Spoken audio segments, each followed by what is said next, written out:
Hello, my name is Romario Destin, and this is my informative speech on John Carpenter, the master of horror films. I would inform you about John Carpenter's life and works and his legacy and how he shaped the whole horror genre. I want to read you a quote from him. It says, "What scares me is what scares you. We're all afraid of the same thing. This is why horror is such a powerful genre. All you have to do is ask yourself what frightens you, and you'll know what frightens me." I chose John Carpenter because one day I was watching the first original Halloween movie, and I got done watching it. It was a classic, and then I googled who directed this film, and that led me to John Carpenter. That led me to having a great respect for him, and also he does the visual and elements too, and he's a composer, so he does the music stuff too to make Halloween be suspenseful. His life and biography. John Carpenter was born in Carlisle, New York, January 16, 1947. He mainly grew up in rural Kentucky. He had two siblings, one boy and one girl, named Karen and Richard.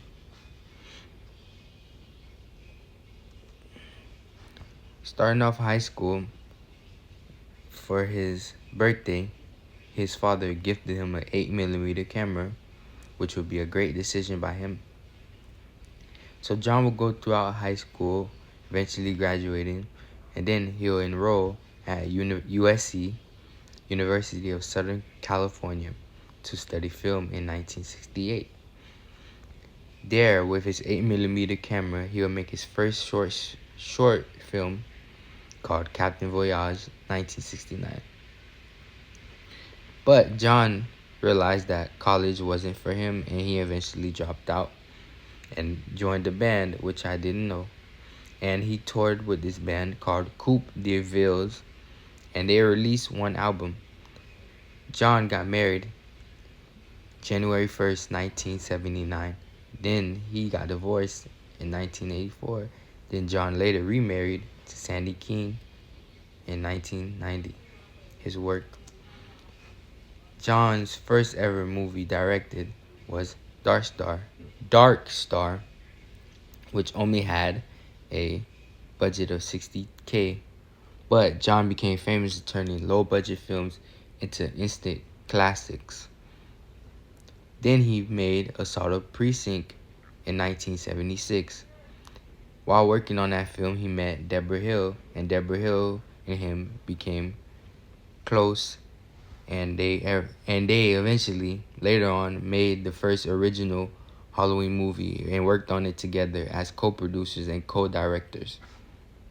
And John was also in the first Star Wars movie. He made the sound effects, which I didn't know, which was a fun fact. Halloween 1978. The budget for this film was $300K, which was small, but John knew how to work with it.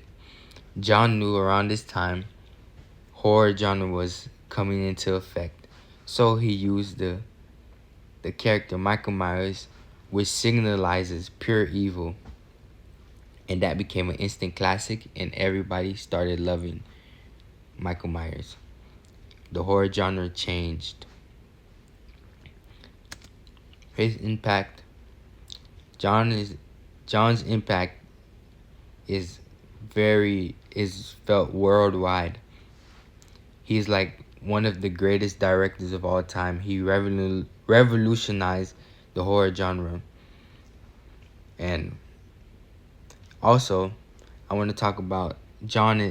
A lot of people talk about John his Halloween movies and sequels, but John also made other great movies too, like The Thing, which I watched recently, which was a great movie. So he's not only in horror, he can do science fiction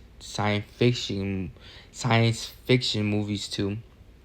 So he has a range. He can direct a lot more things, not just horror genre.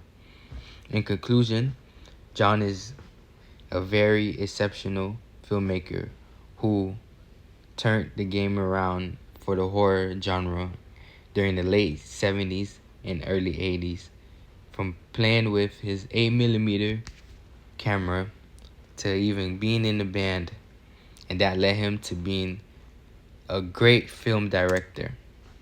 I want to read you a final quote from him. It says, "When making movies for a living, either an actor, writer, or producer or director lives to be a certain age, you start to admire them. It is an act of courage to make a film, a courage of which you are not prepared for in the rest of life. It is very hard and very destructive, but we do it because we love it." This symbolizes that John would do movies for free if he wasn't paid because he loves it so much. It is his passion, and that inspires me a lot as being a college student. Thank you. This is my informative speech.